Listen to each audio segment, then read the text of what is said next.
newest, cheapest, and fastest delivery na express sa service. Introducing Moto Express PH.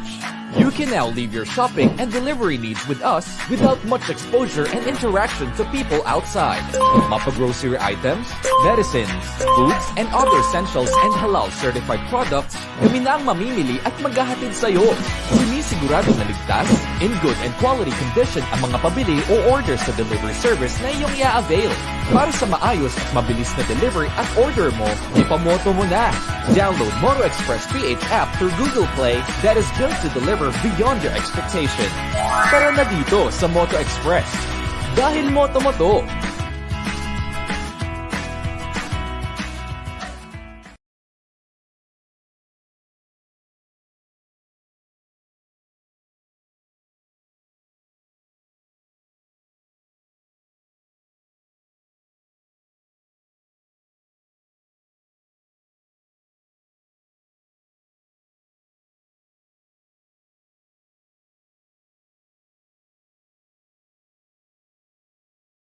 Are you craving for some milk tea and donuts but you're watching your diet? Good news! You can now enjoy a healthier and superbly delicious keto milk tea and donuts here at Winkle Milk Tea and Winkle Donut. Has fewer calories, so it's good for the health and diet conscious and controlling weight.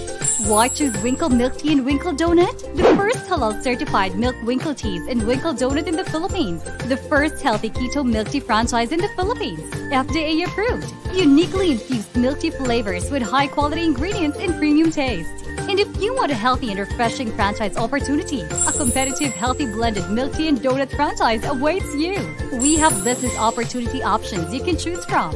Online seller, micro franchise, unit franchise, master franchise, international franchise.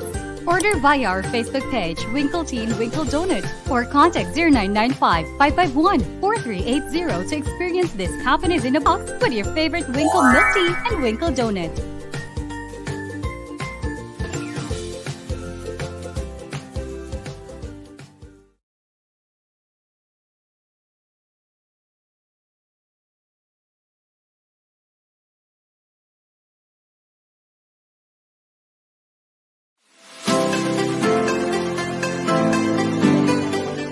Hello everyone, today I'm going to teach you on how to register in our platform. Firstly, you need to click www.ejasmine.com. This is how our platform interface looks like once you click www.ejasmine.com. As you can see, on the top right corner, click the login or register button. You will see two options, which is login button and register button. If you already have an account, just simply fill in your details. But if you does not have an account, click the register button and fill in your details requirement.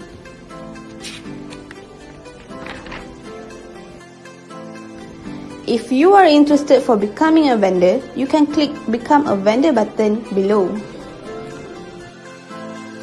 For vendor registration, you need to complete the details requirement.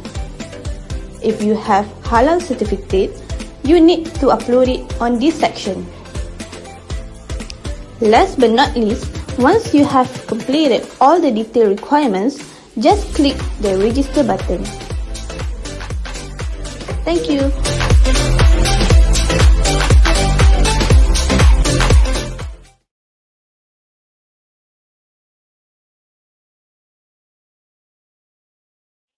So today is October 16 and we have another episode for Teachers Bureau. Ayan po. So before I move forward, nakikita niyo po ba ang background ko? Ayan. So ayan, medyo okay naman po. Okay, medyo magulo kasi ang aking likod, kaya kailangan nating magkaroon ng background.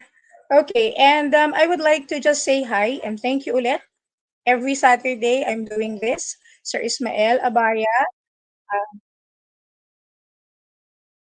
That Harrison Ford at 30 was a carpenter. Vera Wang didn't design her first dress until she was 40. Even Captain Crunch joined the Navy at 50.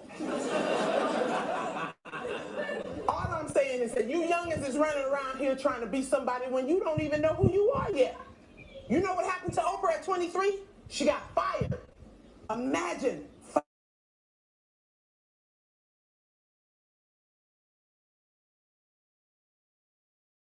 firing Oprah. Yeah, well, To that. get fired so she can become Oprah. Sometimes you gotta fail to succeed. I did. Yay! Okay, so baka hindi po ako narinig kanina. Hello? Hello? Hello po? Okay, so I'm going to remove the video from the studio. So naririnig nyo na po ba ako? Hello? Okay. So again, I would like to say hi to Sir Ismael muna and Marketing Sensei Sir Jerry Yao, and of course, ang aming technical director na si Carl Bean Rose. Ayan, good morning everyone. Doon po sa video na napanood po natin, of course, ano lang ba ang ibig sabihin noon? It has something to do with knowing ourselves first before we could actually do what we want. Yun po yung pinaka-context. And actually, that is CCTO, credit to the owner po natin, from TikTok. Alam niyo naman po sa TikTok, ano po, nandiyan po yung mga sharing of ideas, views, share lang po. And then, of course, meron ako nakitang magandang content that I would like to share to you today. Because for the young and even po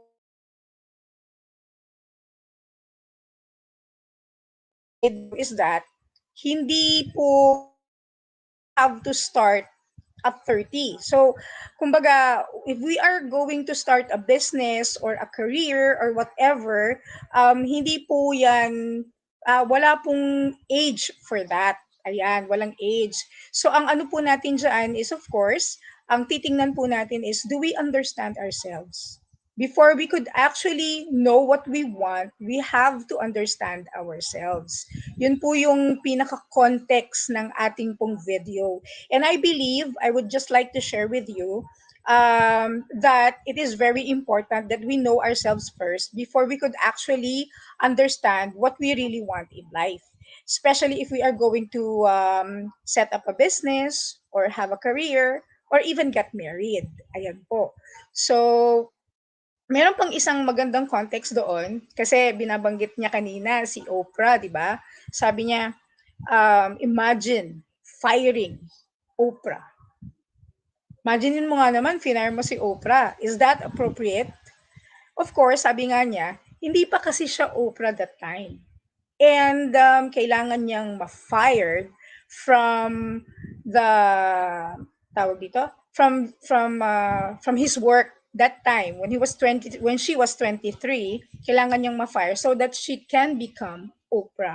So the very context of that is that mistakes, errors that we do in life should make us understand of the things that matters most. Ayan po. So dapat we take our mistakes in a way that would make us a better person. Ayan po. Di ba sabi nga niya kanina, naging Oprah siya because of that particular situation. And I believe marami pang iba pang situation na nangyari kay Oprah. Kaya siya naging Oprah. Ganun naman po yun talaga di ba? Just think about yourselves right now. Lahat po ng 50 up or nasa 40s, ayan. You would realize way back in your life, try to think, ang dami mong mga nagawang mali, ang dami mong nagawang mistakes, and whatever you become right now, it's because of what you have learned in the past.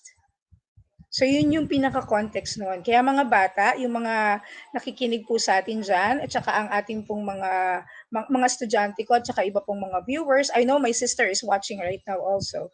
So, importante po that before we could actually do the things that matters the most is we should always understand who we are. How do we understand who we are? Yun ang mahirap na tanong. Pero if I'm going to give a tip for you, sabi nga nila, madalas ko 'tong naririnig, you just have to have a faith, and then you pray, and then be always kin. At saka ako ang one thing that I can recommend, not proven, maybe hindi mo siya makikita sa kahit na anong libro, hindi din siya, baka hindi rin siya na pag-uusapan sa mga television show. But what I experience on my own is that be alone. Importante kasi that we are alone sometimes, and then we should be able to hear our thoughts, hear our emotions. Hindi dapat laging may kasama. Dapat we should know how to learn how to be alone. Kasi in being alone, in solitude, sabi nga nila, most of the time you would realize a lot of things. And when I was in college, I remember our non-professor told us that at the end of the day, sa gabi before we go to sleep, we should think of what happened the whole day. And then, kahit masakit, you have to internalize what are the things that you do worst, what are the mistakes that you have done. And then, the next day or the next morning, try to think of ways on how to make it right. Tapos i-condition mo daw yung isip mo, yung utak mo, na bukas, it's another day, and it's okay that I have made mistake. Ayun, yung isa pa is forgive yourself of whatever things that you have done wrong sa sarili mo lalo and with other people. And then, anong tawag doon? Focus, condition your mind that you're going to do it better the next morning. Actually, it helps. Maganda siya kasi sabi nga nila, 'di ba? Meron hindi ko maisip yung the article that I have read particularly. Kasi ako pag nagbabasa ako, ang naaalala ko yung content, but I can't remember the person who wrote it, the year it was written, and the topic of the article. Problema ko 'yan. Pero yung content, lagi ko siyang naaalala. So what I remember with what I read is that psychological po ito eh. Sa gabi, when you do that,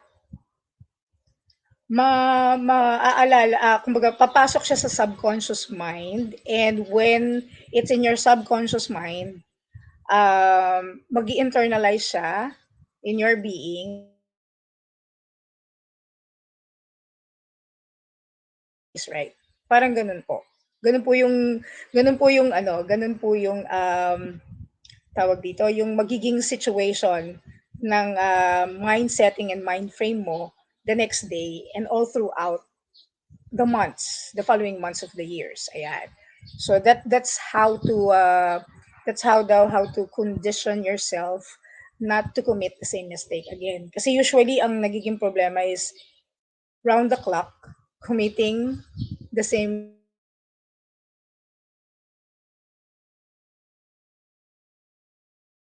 over a mistake over and over again means, sorry po the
Hello, good afternoon.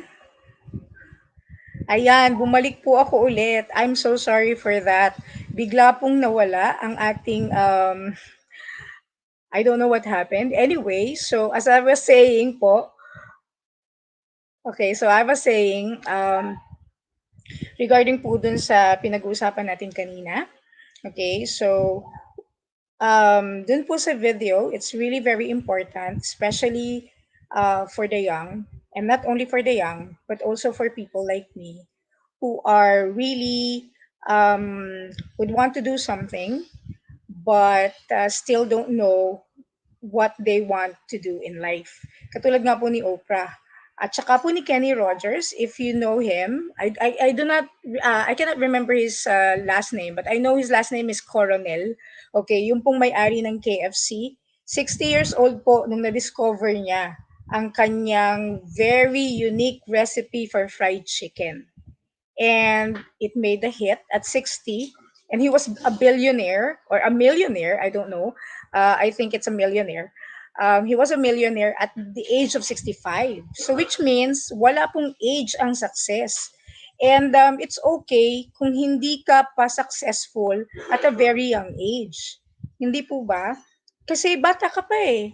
And usually, ang bata is, alam nating lahat yan, kapag bata tayo, may pagka-selfish tayo. We only think of what is for me, for me, for me, for me. And umiikot ang mundo sa lahat ng gusto lang natin. Pero hindi natin nakikita yung para sa iba, para sa ibang tao, ayan po, or para sa community, ganyan. Wala pa tayong thinking na ganyan kapag we are young.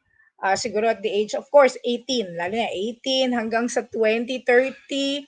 Pag 30 kasi, as I experienced when I was in 30, ang mentality ko that time is promotion. Yan, kailangan mag-promote ako, kailangan maging manager ako, kailangan tumaas ang sweldo ko, puro ganon. Trabaho, trabaho, trabaho. Ganyan, ganyan na mentality ng mga 30 years old. The usual po ha, I'm talking the common mentality of people that age. If you are not that, edi congratulations. Pero yun po yung common sa nakakarami. At 40s naman, establishing na yan. Okay? You are establishing your position. Ayaw mo na ng sa 30s kasi gusto mo yung 20s, 30s palipat-lipat ng trabaho, ang dami mong gustong gawin. And to tell you honestly, hindi natin kayang gustong gawin. Hindi natin kakayaning gawin lahat in a lifetime kasi isang beses lang tayo mabubuhay, 'di ba? Once in a lifetime lang. So if you want to be an engineer, if you want to be a doctor, if you want to be a dentist, hindi mo yan lahat magagawa kasi it would take time to be that. 'Di ba? Years of study bago ka mag-specialize. And dapat bago ka tumanda, meron ka ng specialization. So sa totoo lang, technically speaking, we cannot do everything that we want. Everything that we wish to become. Ayan po. So kung gusto mo maging teacher, mag-teacher ka tapos specialize on math, English, whatever. Very good po yung iba nakakapag-specialize sa dalawa, English and math. Pero bihirang-bihira yon. So kung science ka lang, kung math ka lang, kung accounting ka, kung business ka, kung araling panlipunan yon, kung values, kailangan merong specialization. Hindi po pwedeng papalit-palit. Why? Kasi pag papalit-palit, pag wala kang specialization, hindi maganda, hindi tama. Kasi pag wala kang specialization, you cannot be a consultant of anything. Hindi ka pwedeng maging consultant ng kahit na anong field. Kasi konti lang ang alam mo sa bawat situation. Pero kapag ikaw ay anong tawag dito, if you specializes on a particular field and you know that by heart, by deed, and by work, of course, marami kang pwedeng ikwento, marami kang pwedeng sabihin. And you can be a consultant. People can ask you. You can give advices. Ayan po. But when you don't, but when you less know of something, it's not, kumbaga, hindi ikaw yung right person to consult or right person to talk to. Ayan po. That's our goal in life. At the end of the day, habang tumatanda tayo, we have to specialize on something and we have to do it right. Kasi that would be our contribution to humanity, to the community, to life. Ayun po. So, ayan po. What else? Napakaganda kasi ng video na yun, kaya yun po yung shinare ko sa inyo, especially for the young, kasi yun po yung they are roaming around the earth. Totoo yung sinabi ng babae kanina. I want this, I want that. But they didn't realize that they haven't known themselves for a while. So kailangan po kilala mo na yung sarili mo for you to be able to do a lot of things, um, and make things happen. Ayan po. For whatever specialization that you will be indulging in. Ayan. So that is my what you call this, tip or sharing with you. That is how I see it. You may not take it; it's up to you. But it's just a way of me telling you that we cannot be what we want to be. Okay, at a very young age. Ma'am, bakit po si teka lang, bigla ko naisip. Ma'am, bakit po si FB, yung may-ari ng FB? Hindi naman sila 18, di ba? At least they are 30 years old. And itong mga to kasi, IT. Marami silang alam sa mga technology. So it's easier for them to really create. And actually, ang nakakapag-create talaga niyan, mga bata, yung mga tawag dito, mga bata na very much inclined to advancement in technology. That's the millennial tradition right now. So pag mas bata, syempre mas creative ang mind, mas madaling makapag-isip ng bago for technology. We're talking about technology. But in reality, the common thing that I am sharing with you is that when you are young, if you haven't realized or really understand who you are, you cannot really pinpoint what you really want to be and what you really want to do in life. Yun po yung point nun. Pero yung mga, like for example po, hindi ko mabanggit, mahirap i-pronounce ang mga apelido po ng may-ari ng Facebook o nag-create ng Facebook. As early as 35, I believe. 30s na kasi sila hindi naman sila 20s eh. 30s na sila, I think it's 35 or 32, 38, something like that. At a very young age, that age, mid or late 30s nila, if they have realized, okay, if they have already understand who they are, and that's good. Tama po yun. Okay? Sabi ko nga po sa inyo, walang edad. Wala talagang edad. Ang usual talaga niya, nag-start tayo ng 30s. So as early as 30s, if you already understand who you are and you become successful, yan, clap, clap, clap. Okay? Congratulations to you. Kasi you have become who you want to be at that age. Ang dami pong tao na gustong maging successful at a young age. Sino ba namang may ayaw? Pero hindi rin naman po masama kung maging successful tayo at the age of 60. Kasi sabi nga nila, right timing yan. Right timing yan. And sometimes, if it's not your time, wag kang malulungkot. Kasi ganun lang talaga. Okay? So, you just have to wait your timing, your right time, have a lot of faith, and understand yourself. Ganun lang po yun kasimple. Let me see if I can share another video with you. Kasi meron pang isa pong maganda dito that I would like to share. Ayan, tingnan natin po kung masishare ko po ito ha. Sana hindi po ako mawala. Kasi pag nawala ako, delikado. Okay, anyway. I hope I can share this. Ayan, let me. Tingnan natin kung masishare. Is it shareable? Parang hindi yata. Hindi. Okay, yung video na kasi na to that I would like to share, di ko siya ma-share, sayang. It has something to do with the difference between intelligence and a genius. Yun po, yun yung sinasabi. What is the difference between an intelligent person and a genius person? Pag intelligent ka daw, sabi dun sa video, you understand what you want to do. Okay? Pero kapag genius ka, you perfectly understand yourself on what are the things that is the right what the, ano yan? If you are a genius, maiintindihan mo daw, nahirapan ako mag-Ingles, ano? Mas maiintindihan mo daw if you are a genius of why you should do the things you are doing and doing the right things. Ayan, ganun daw po yung, ganun daw po ang isang genius. Pero if you are intelligent, you just understand what you should do. Parang ganon. Intelligence makes you understand. Kasi pag intelligent ka, naintindihan mo yung steps, yung process, yung procedure. Okay, so when you understand that, as intelligent as you understand how to do it. But if you are a genius, you understand more than the process, the procedure, and the standards of doing things, because what's important is you understand why you should do it, and you do it right. Yun daw ang difference ng isang intelligent person from a genius person. Ayan. Okay, so it's not about the IQ. Yung intelligent quotient na may mga numbers na sabi niya 169, ganyan. So, napaka-intelligent niya, yung IQ niya napakataas, kaya napakagaling.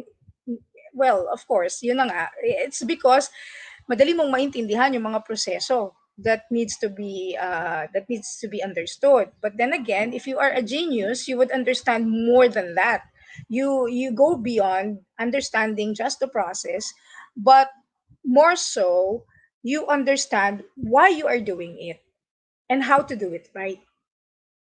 Sometimes, even though we have processes and procedures, a genius would see through it and make the process more efficient and effective. Ayan po. Okay, so do we have mga listeners, do we have questions or comments from our listeners? If we don't have that for now, anyway, I am already done with time.